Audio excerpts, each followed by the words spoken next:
It's like tropical, so and we don't poison too much because we like we should like keep balance. If I wouldn't do this for my family, I don't want to do this for you, you know. So it's like makes sense.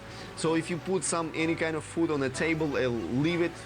You're gonna have problems, and you know, it's not your responsibility to clean it up. And yeah, no. You're gonna have like ants or somebody bigger, do it, so we don't have to because flying or that I don't know, like so. You know, like my kid usually my son usually he eats something and then leaves something. Like we're living in golf, and it's like always I have like a lot of fun. What's going on here? So, but people who usually they like from the States or like from Canada, they don't understand this like from the scratch, and they get used to, let's say, 5-star hotels or like 4-star hotels, or I don't know, like.